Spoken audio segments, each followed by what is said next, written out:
Cesare reached the outskirts of Senigallia. Led by Micheletto Corella, Cesare's advance guard of 200 lances took up its position on the canal bridge.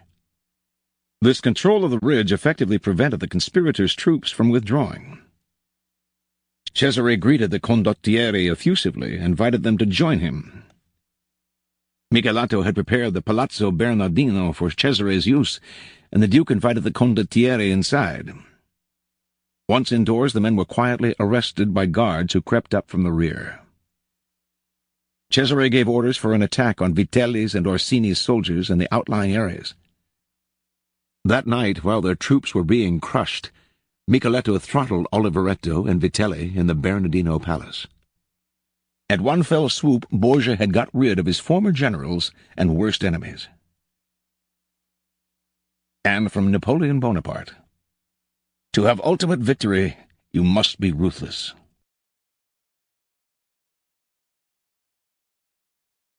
The 16th Law.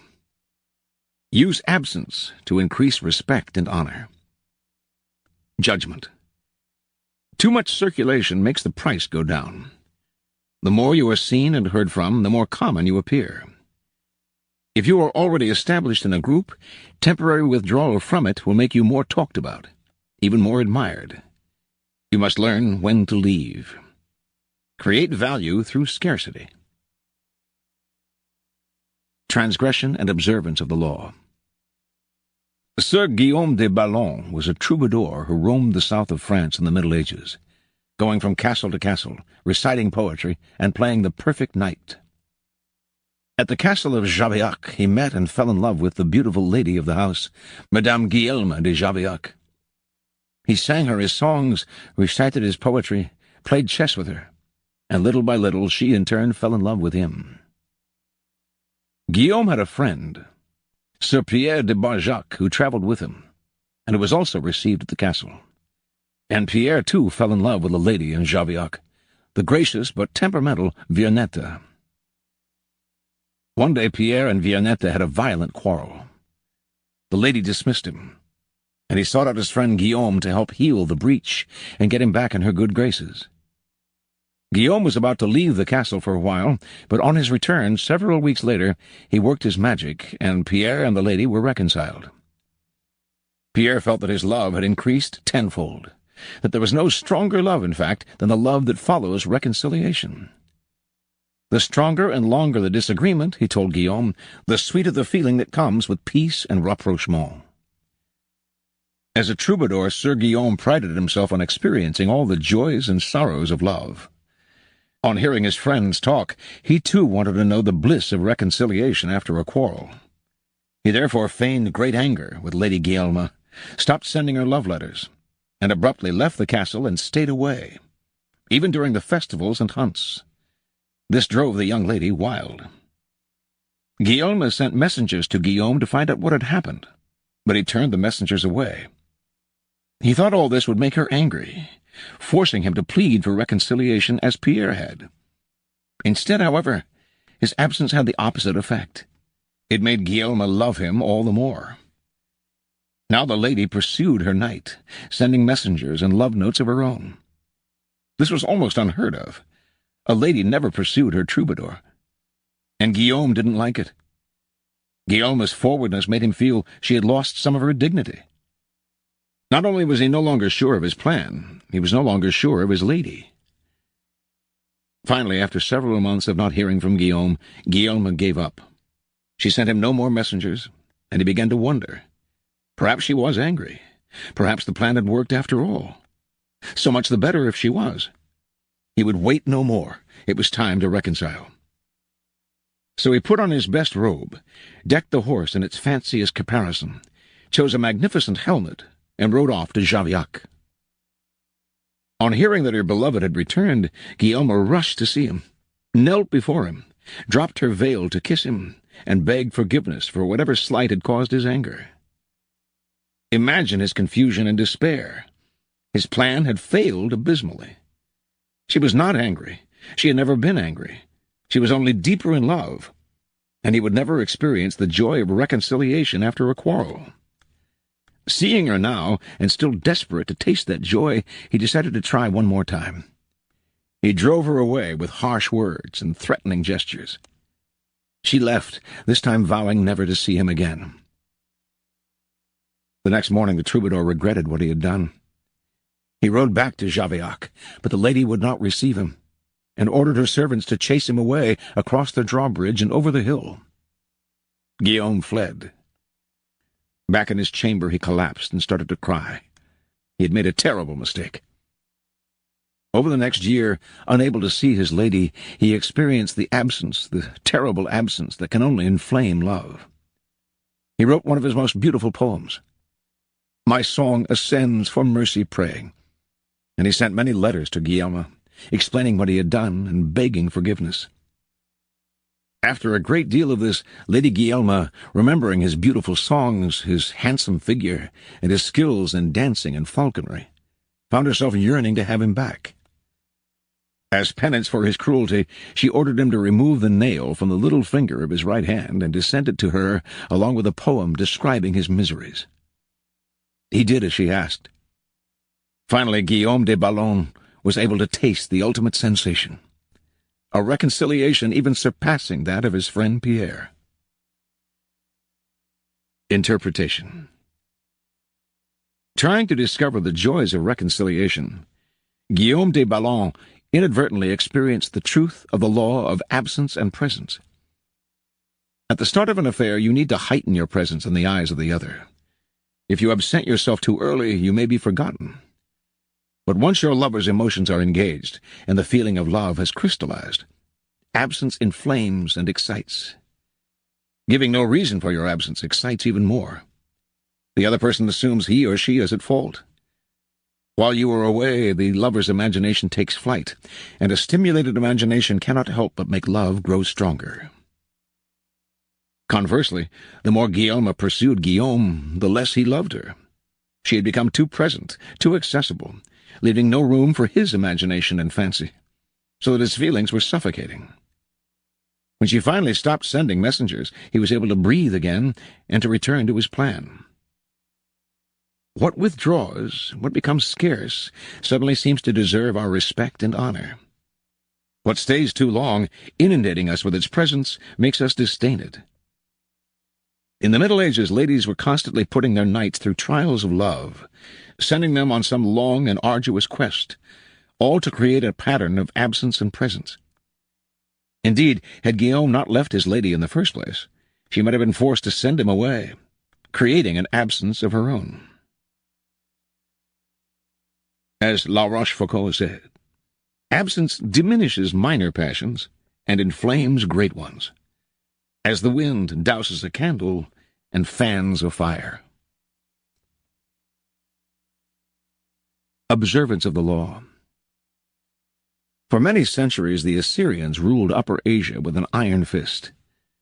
In the 8th century B.C., however, the people of Media, now northwestern Iran, revolted against them and finally broke free. Now the Medes had to establish a new government. Determined to avoid any form of despotism, they refused to give ultimate power to any one man, or to establish a monarchy. Without a leader, however, the country soon fell into chaos and fractured into small kingdoms, with village fighting against village. In one such village lived a man named Deioces, who began to make a name for himself for fair dealing and the ability to settle disputes.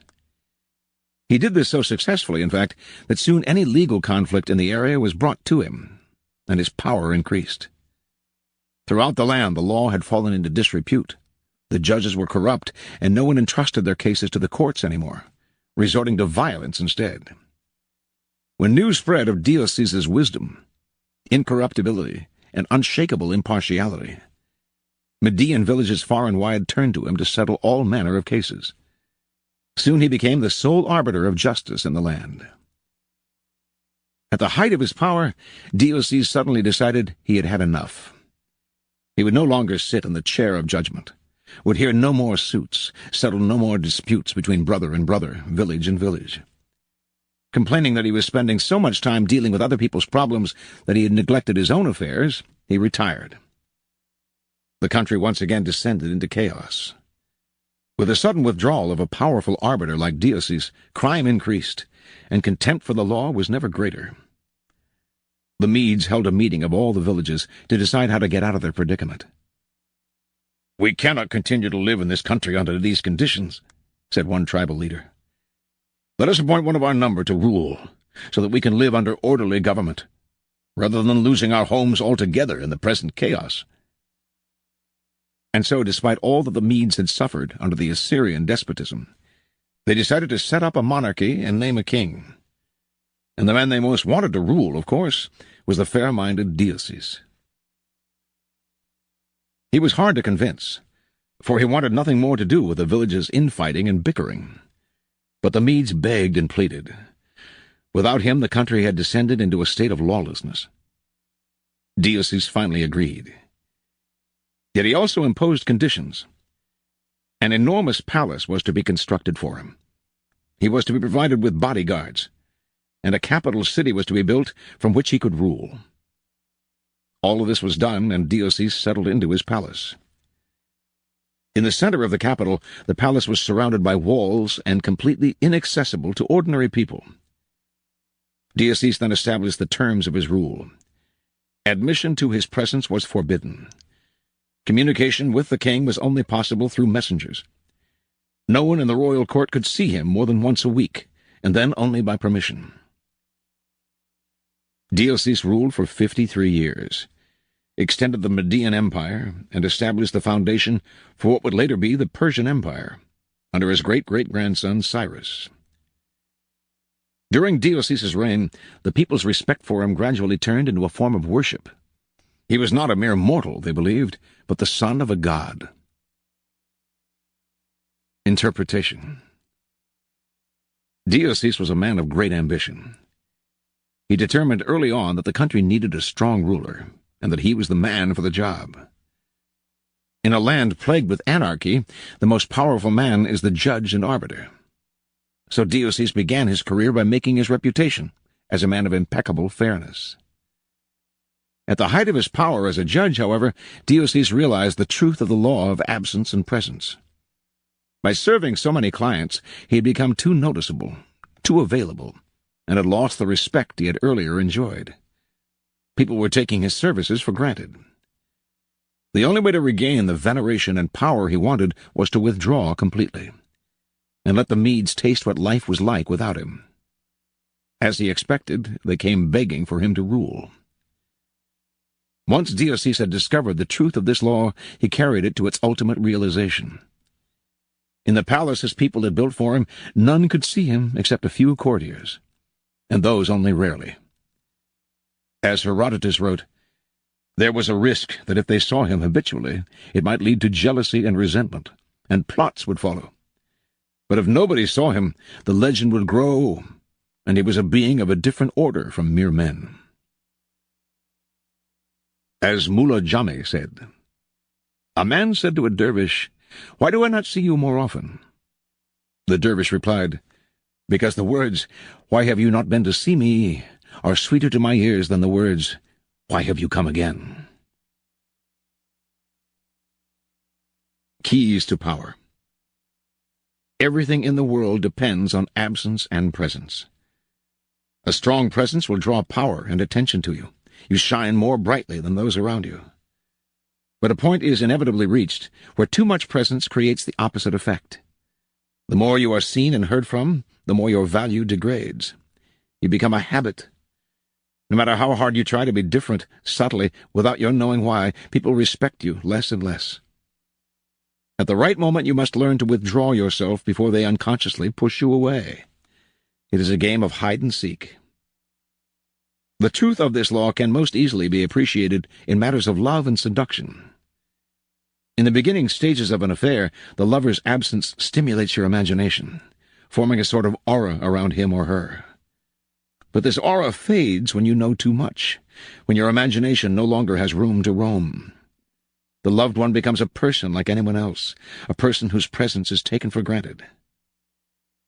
This is why the 17th century French courtesan, Ninon de L'Enclos, advised constant feints at withdrawal from one's lover. "Love never dies of starvation," she wrote, but often of indigestion. The moment you allow yourself to be treated like anyone else, it is too late. You are swallowed and digested. To prevent this, you need to starve the other person of your presence. Force their respect by threatening them with the possibility that they will lose you for good. Create a pattern of presence and absence. Once you die, everything about you will seem different. You will be surrounded by an instant aura of respect. People will remember their criticisms of you, their arguments with you, and will be filled with regret and guilt. They are missing a presence that will never return. But you do not have to wait until you die. By completely withdrawing for a while, you create a kind of death before death. And when you come back, it will be as if you had come back from the dead.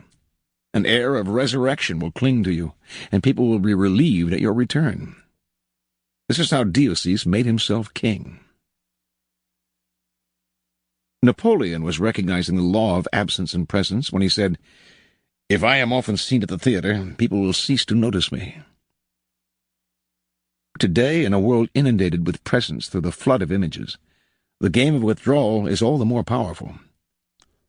We rarely know when to withdraw anymore, and nothing seems private, so we are awed by anyone who is able to disappear by choice. Novelists J.D. Salinger and Thomas Pynchon have created cult-like followings by knowing when to disappear. Another, more everyday side of this law, but one that demonstrates its truth even farther, is the law of scarcity in the science of economics. By withdrawing something from the market, you create instant value.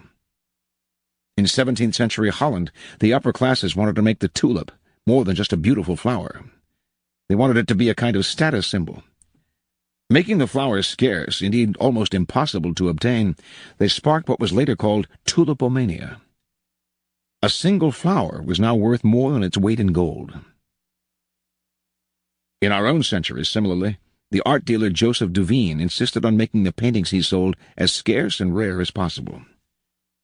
To keep their prices elevated and their status high, he bought up whole collections and stored them in his basement. The paintings that he sold became more than just paintings. They were fetish objects. Their value increased by their rarity. "You can get all the pictures you want at $50,000 apiece. That's easy," he once said. "But to get pictures at $250,000 apiece, that wants doing."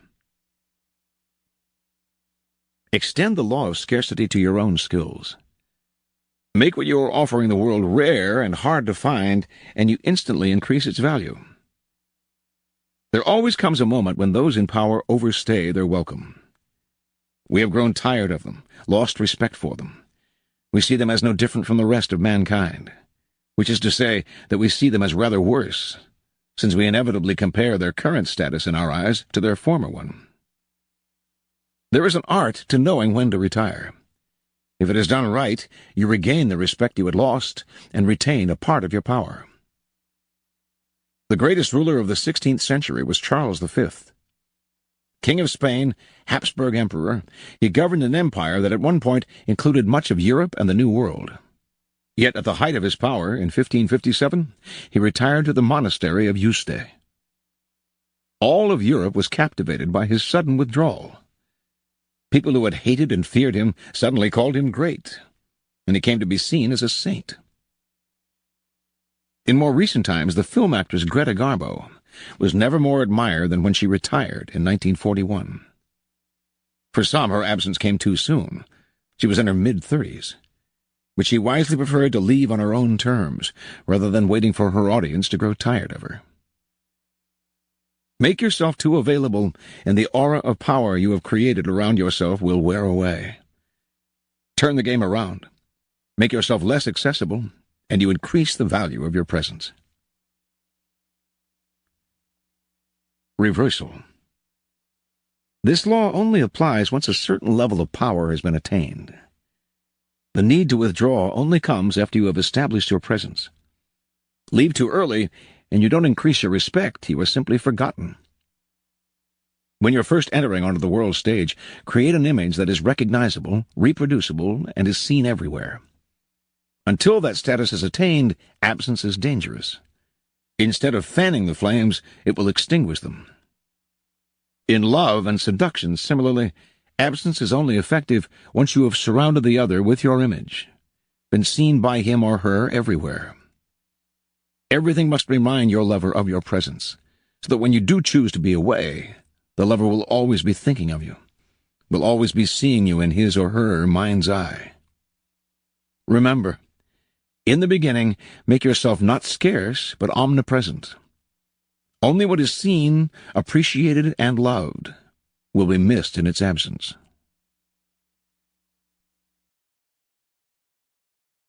Here are some further reflections on this law, from the selected fables of Jean de La Fontaine. The Camel and the Floating Sticks. The first man who saw a camel fled. The second ventured within distance. The third dared slip a halter round its head. Familiarity in this existence makes all things tame. For what may seem terrible or bizarre when once our eyes have had time to acclimatize becomes quite commonplace. Since I'm on this theme, I've heard of sentinels posted by the shore who, spotting something far away afloat, couldn't resist the shout, "A sail! A sail! A mighty man of war!" 5 minutes later it's a packet boat, and then a skiff, and then a bale, and finally some sticks bobbing about.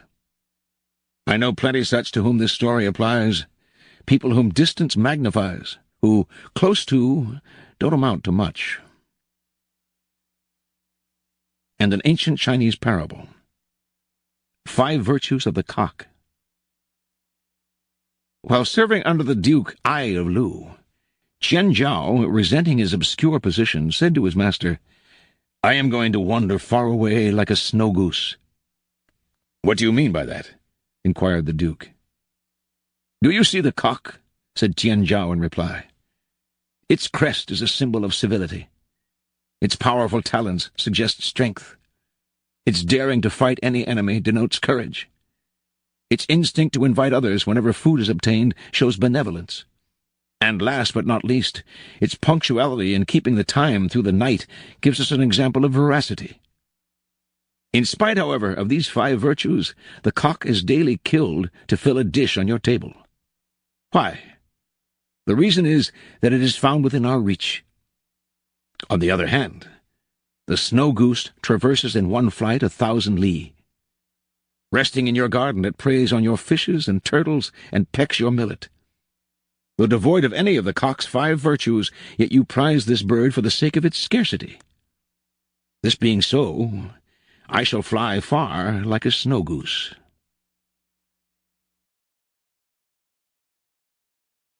The 17th Law.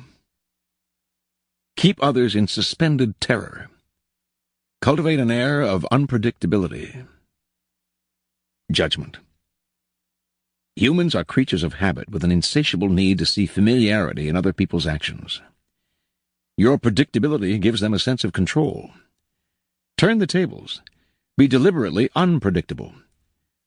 Behavior that seems to have no consistency or purpose will keep them off balance, and they will wear themselves out trying to explain your moves. Taken to an extreme, this strategy can intimidate and terrorize. Observance of the law. In May of 1972, chess champion Boris Spassky anxiously awaited his rival Bobby Fischer in Reykjavik, Iceland. The two men had been scheduled to meet for the World Championship of Chess, but Fischer hadn't arrived on time, and the match was on hold.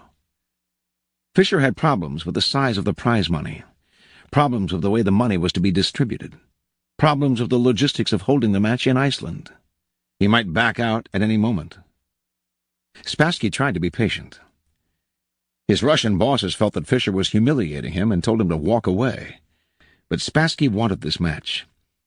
He knew he could destroy Fischer, and nothing was going to spoil the greatest victory of his career. "So it seems that all our work may come to nothing," Spassky told a comrade. "But what can we do? It is Bobby's move. If he comes, we play. If he does not come, we do not play. A man who is willing to commit suicide has the initiative." Fischer finally arrived in Reykjavik, but the problems and the threat of cancellation continued. He disliked the hall where the match was to be fought. He criticized the lighting. He complained about the noise of the cameras. He even hated the chairs in which he and Spassky were to sit. Now the Soviet Union took the initiative and threatened to withdraw their man. The bluff apparently worked. After all the weeks of waiting, the endless and infuriating negotiations, Fischer agreed to play. Everyone was relieved, no one more than Spassky.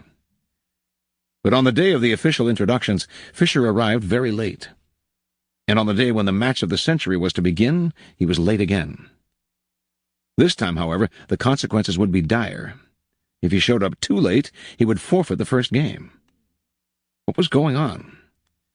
Was he playing some sort of mind game?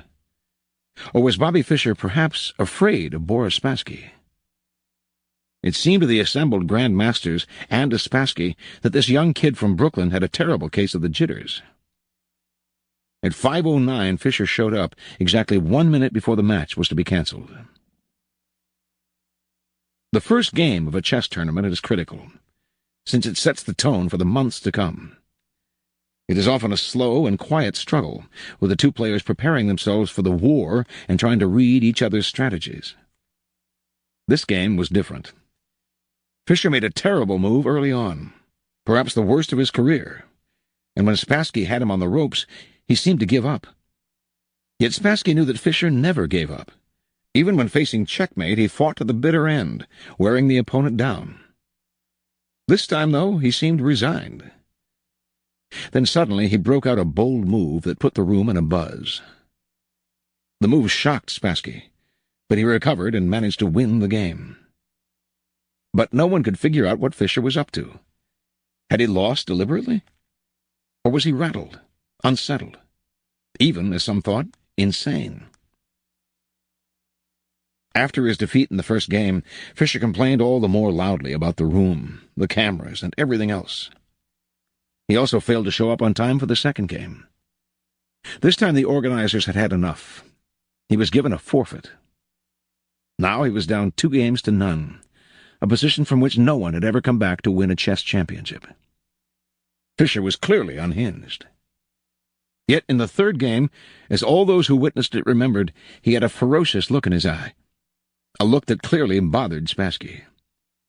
And despite the hole he had dug for himself, he seemed supremely confident. He did make what appeared to be another blunder, as he had in the first game. But his cocky air made Spassky smell a trap. Yet despite the Russian's suspicions, he couldn't figure out the trap. And before he knew it, Fischer had checkmated him. In fact, Fischer's unorthodox tactics had completely unnerved his opponent. At the end of the game, Fischer leaped up and rushed out, yelling to his confederates as he smashed a fist into his palm, "I'm crushing him with brute force." In the next games, Fischer pulled moves that no one had seen from him before, moves that were not his style. Now Spassky started to make blunders. After losing the 6th game, he started to cry. One Grand Master said, "After this, Spassky's got to ask himself if it's safe to go back to Russia." After the 8th game, Spassky decided he knew what was happening. Bobby Fischer was hypnotizing him. He decided not to look Fischer in the eye. He lost anyway. After the 14th game, he called a staff conference and announced, "An attempt is being made to control my mind." He wondered whether the orange juice they drank at the chess table could have been drugged. Maybe chemicals were being blown into the air. Finally, Spassky went public, accusing the Fischer team of putting something in the chairs that was altering Spassky's mind. The KGB went on alert. Boris Spassky was embarrassing the Soviet Union. The chairs were taken apart and x-rayed. A chemist found nothing unusual in them. The only things anyone found anywhere, in fact, were 2 dead flies in a lighting fixture. Spassky began to complain of hallucinations. He tried to keep playing, but his mind was unraveling. He couldn't go on. On September 2nd, he resigned. Although still relatively young, he never recovered from this defeat. Interpretation. In previous games between Fischer and Spassky, Fischer had not fared well. Spassky had an uncanny ability to read his opponent's strategy and use it against him. Adaptable and patient, he would build attacks that would defeat not in 7 moves, but in 70. He defeated Fischer every time they played, because he saw much further ahead, and because he was a brilliant psychologist who never lost control. One master said, "He doesn't just look for the best move. He looks for the move that will disturb the man he is playing." Fischer, however, finally understood that this was one of the keys to Spassky's success. He played on your predictability, defeated you at your own game. Everything Fischer did for the championship match was an attempt to put the initiative on his side and to keep Spassky off balance. Clearly, the endless waiting had an effect on Spassky's psyche. Most powerful of all, though, were Fischer's deliberate blunders and his appearance of having no clear strategy. In fact, he was doing everything he could to scramble his old patterns, even if it meant losing the first match and forfeiting the second.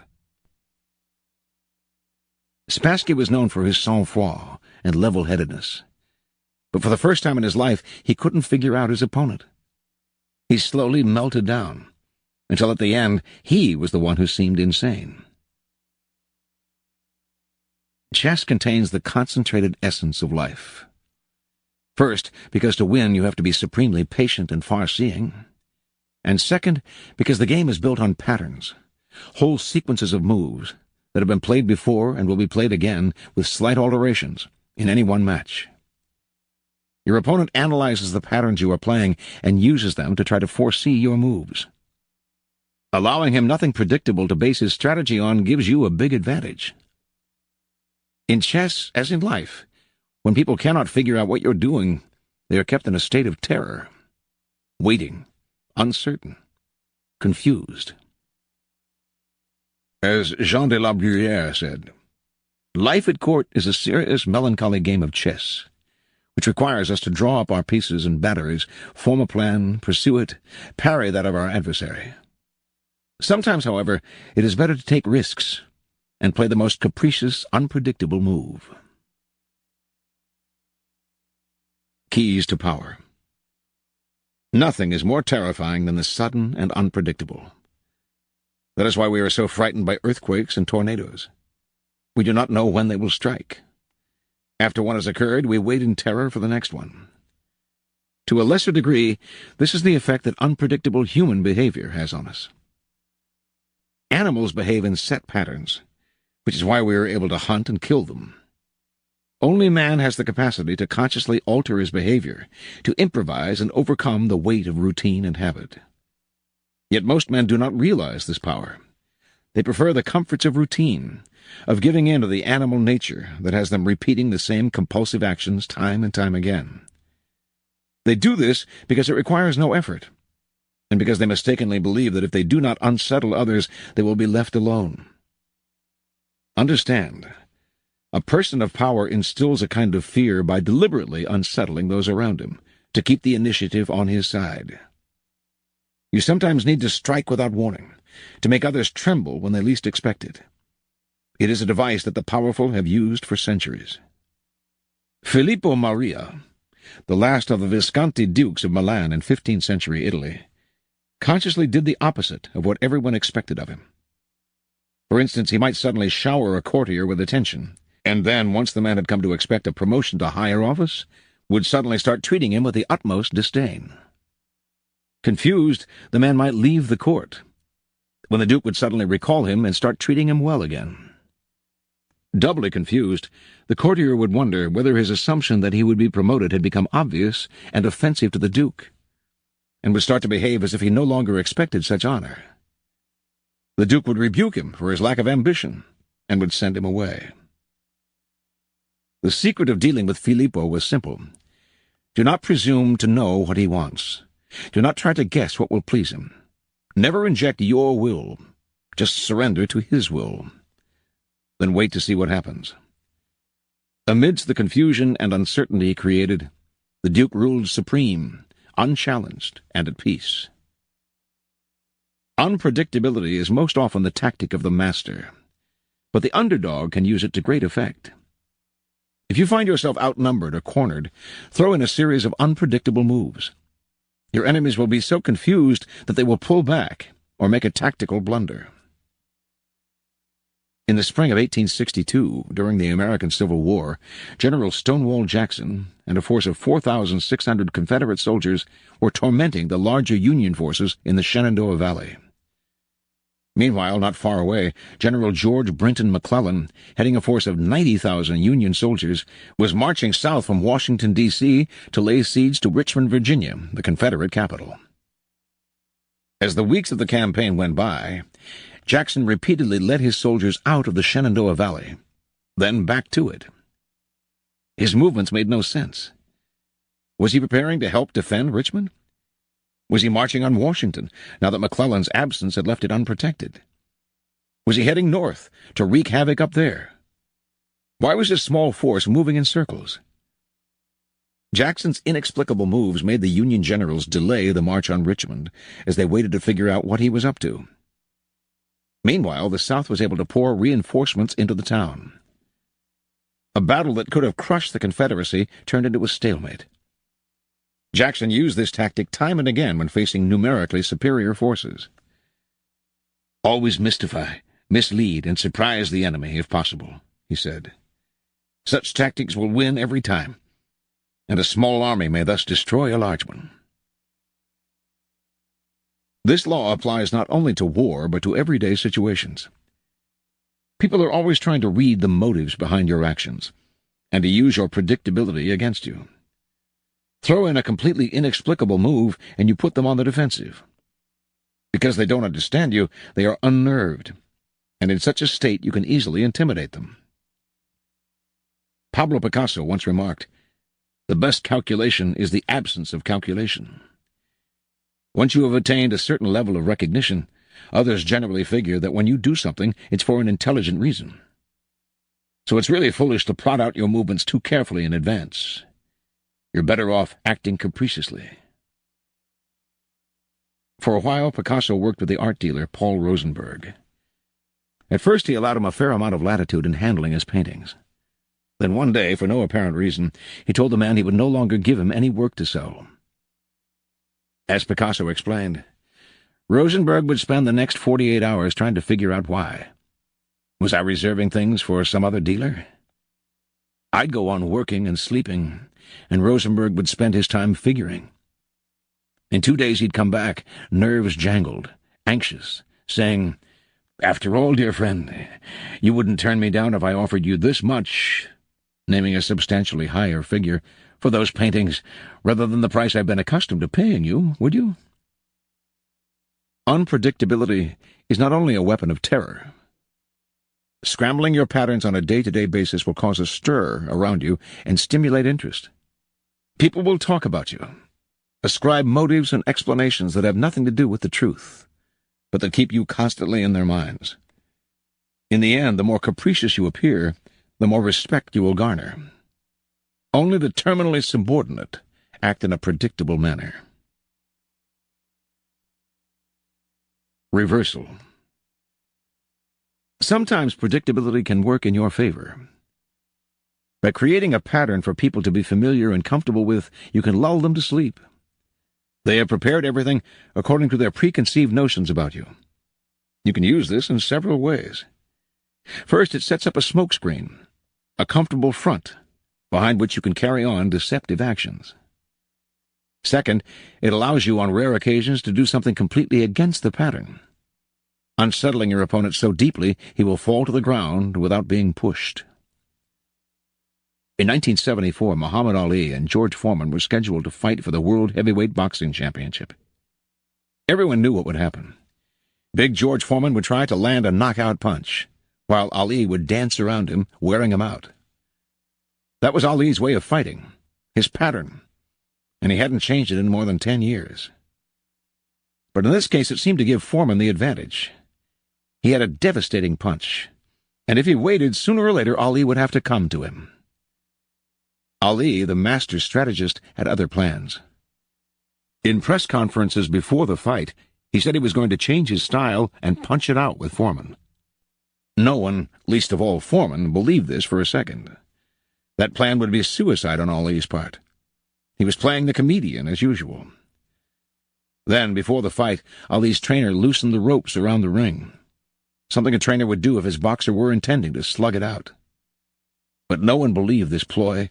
It had to be a setup. To everyone's amazement, Ali did exactly what he had said he would do. As Foreman waited for him to dance around, Ali went right up to him and slugged it out. He completely upset his opponent's strategy. At a loss, Foreman ended up wearing himself out, not by chasing Ali, but by throwing punches wildly and taking more and more counter-punches.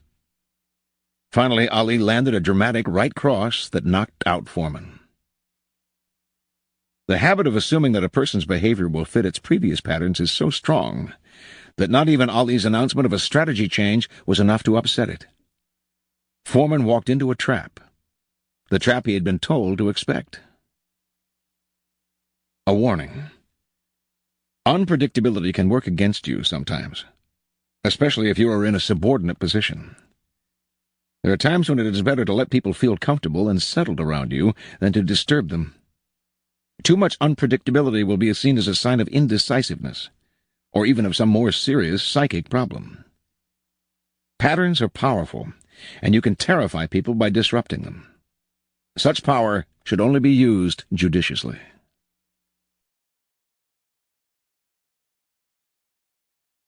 The 18th law. Do not build fortresses to protect yourself. Isolation is dangerous. Judgment.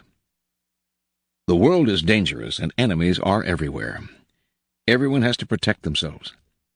A fortress seems the safest, but isolation exposes you to more dangers than it protects you from. It cuts you off from valuable information. It makes you conspicuous and an easy target. Better to circulate among people, find allies, mingle. You are shielded from your enemies by the crowd.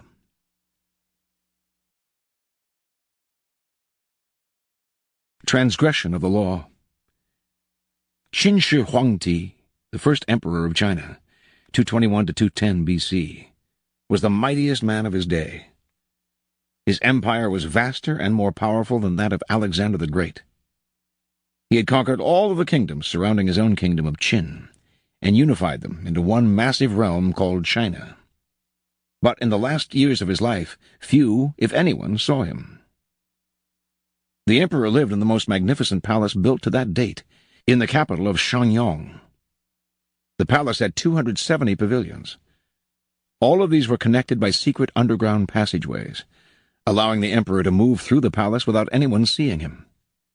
He slept in a different room every night, and anyone who inadvertently laid eyes on him was instantly beheaded. Only a handful of men knew his whereabouts, and if they revealed it to anyone, they too were put to death. The first emperor had grown so terrified of human contact that when he had to leave the palace he traveled incognito, disguising himself carefully. On one such trip through the provinces, he suddenly died. His body was borne back to the capital in the emperor's carriage, with a cart packed with salted fish trailing behind it to cover up the smell of the rotting corpse. No one was to know of his death. He died alone, far from his wives, his family, his friends, and his courtiers, accompanied only by a minister and a handful of eunuchs. Interpretation. Shi Huangdi started off as the king of Qin, a fearless warrior of unbridled ambition. Writers of the time described him as a man with a waspish nose, eyes like slits, the voice of a jackal, and the heart of a tiger or wolf. He could be merciful sometimes, but more often he swallowed men up without a scruple. It was through trickery and violence that he conquered the provinces surrounding his own and created China, forging a single nation and culture out of many. He broke up the feudal system, and to keep an eye on the many members of the royal families that were scattered across the realm's various kingdoms, he moved 120,000 of them to the capital, where he housed the most important courtiers in the vast palace of Shenyang. He consolidated the many walls on the borders, and built them into the Great Wall of China. He standardized the country's laws, its written language, even the size of its cartwheels. As part of this process of unification, however, the first emperor outlawed the writings and teachings of Confucius, the philosopher whose ideas on the moral life had already become virtually a religion in Chinese culture. On Shi Huangti's order, thousands of books relating to Confucius were burned, and anyone who quoted Confucius was to be beheaded. This made many enemies for the emperor, and he grew constantly afraid, even paranoid. The executions mounted.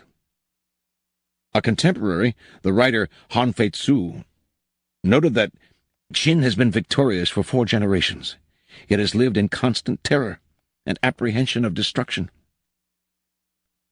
As the emperor withdrew deeper and deeper into the palace to protect himself, he slowly lost control of the realm. Eunuchs and ministers enacted political policies without his approval or even his knowledge. They also plotted against him. By the end, he was emperor in name only, and was so isolated that barely anyone knew he had died.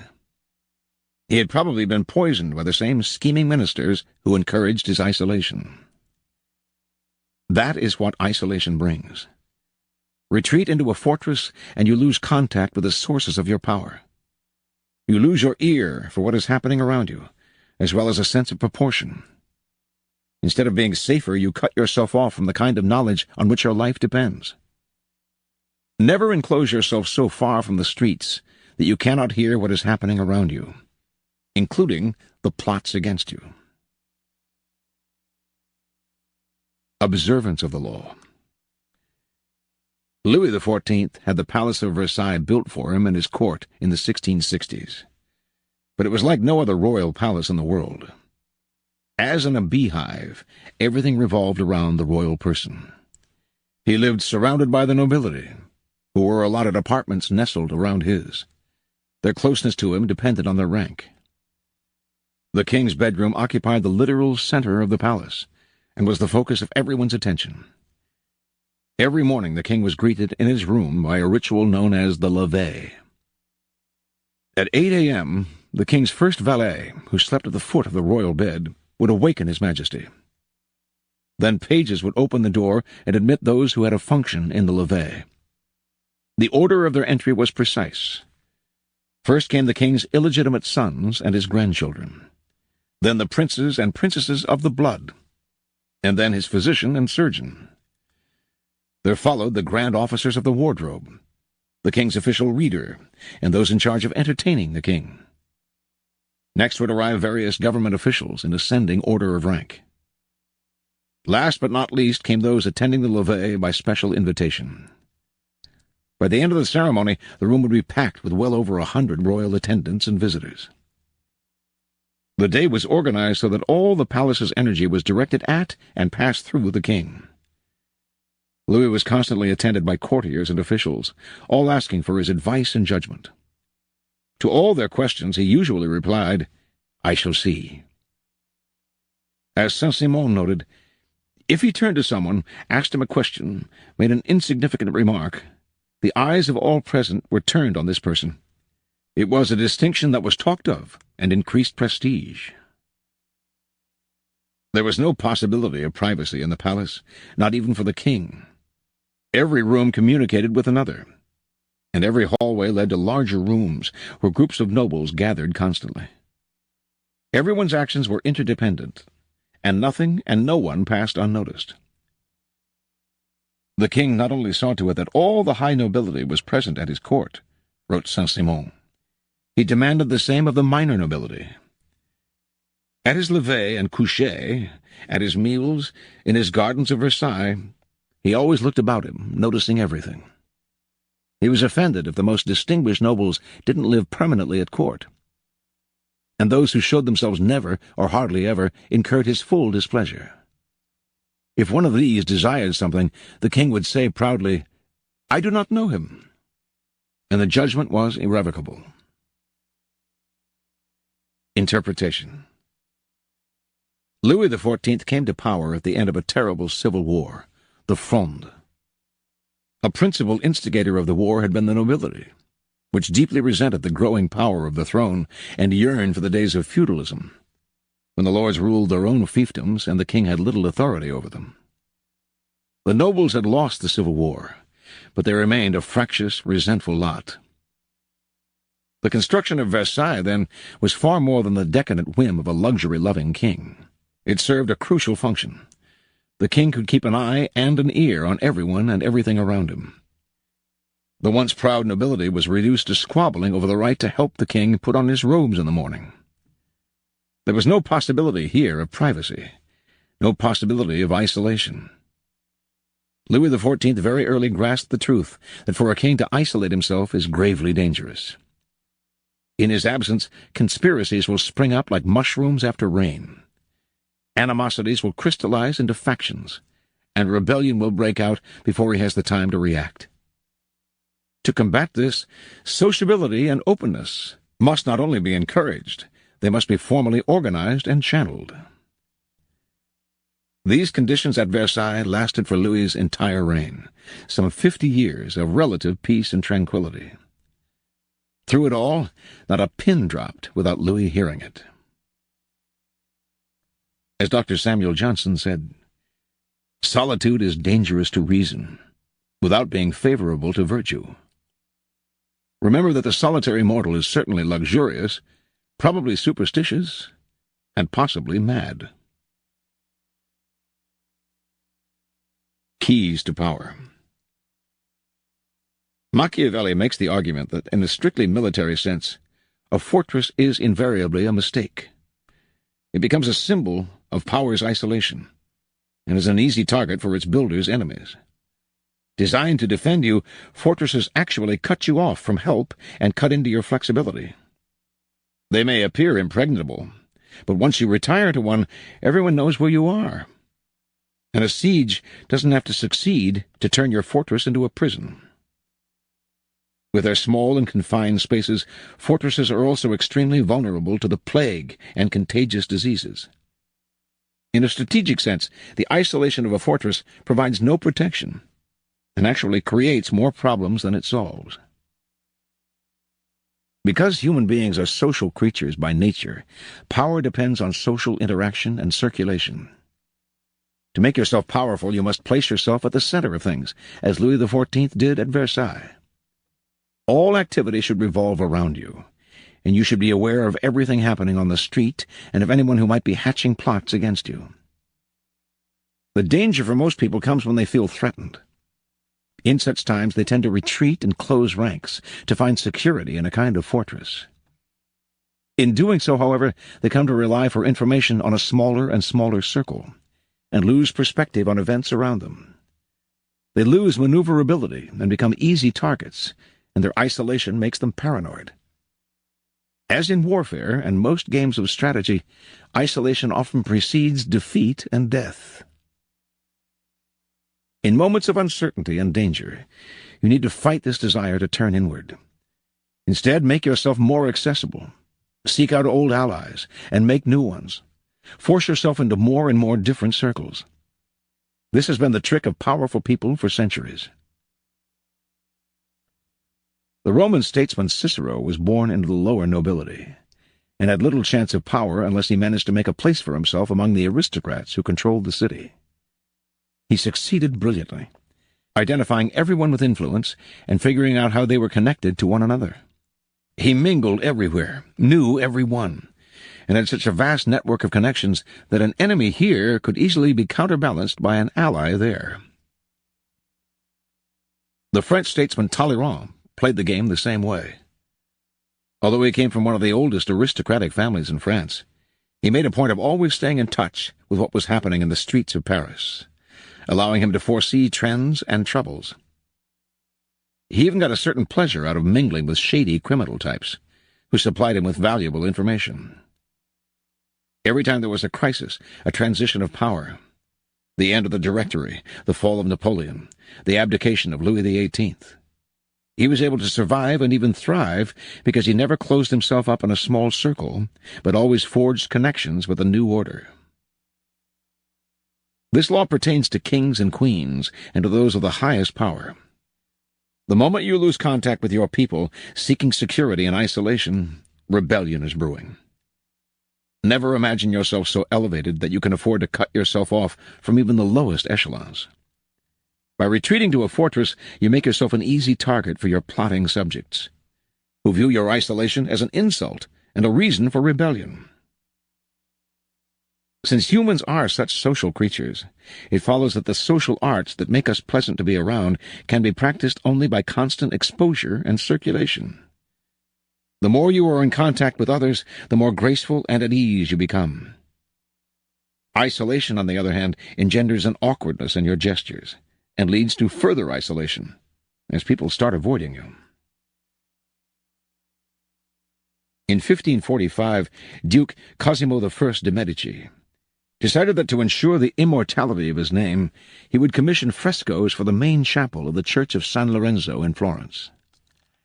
He had many great painters to choose from, and in the end he picked Jacopo da Pontormo. Getting on in years, Pontormo wanted to make these frescoes his chef-d'oeuvre and legacy. His first decision was to close the chapel off with walls, partitions, and blinds. He wanted no one to witness the creation of his masterpiece, or to steal his ideas. He would outdo Michelangelo himself. When some young men broke into the chapel out of curiosity, Jacopo sealed it off even further.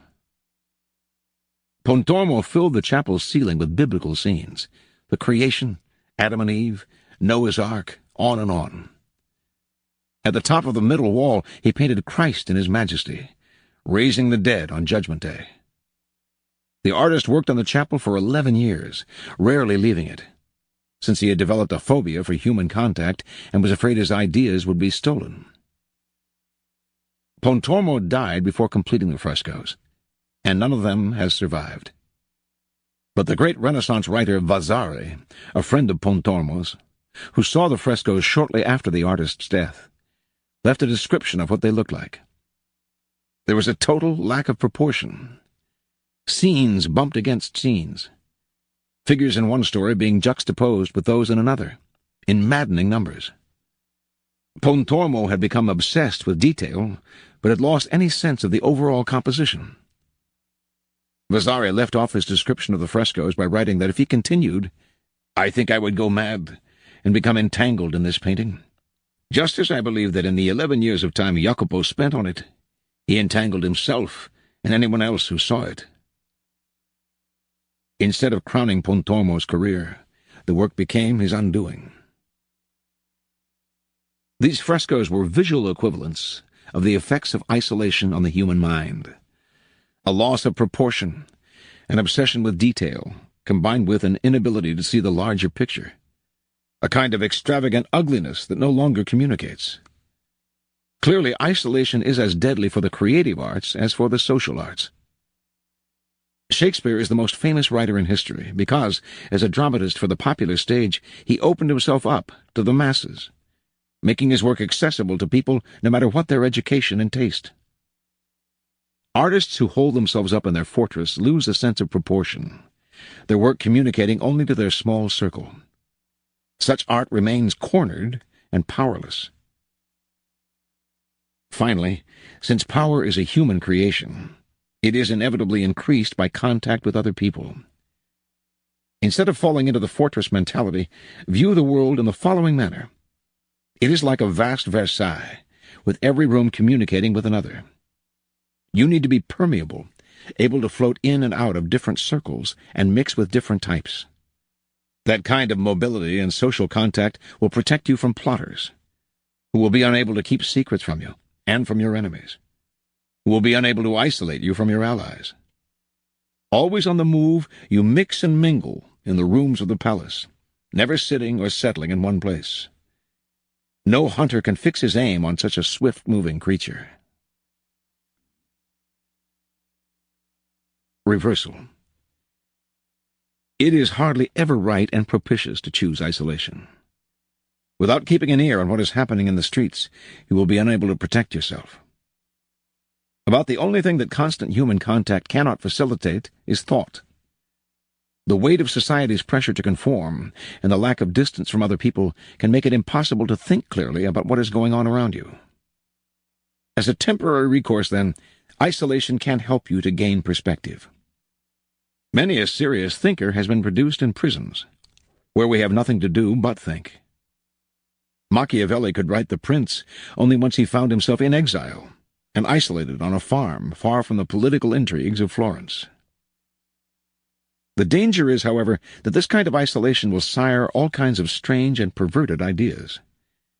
You may gain perspective on the larger picture, but you lose a sense of your own smallness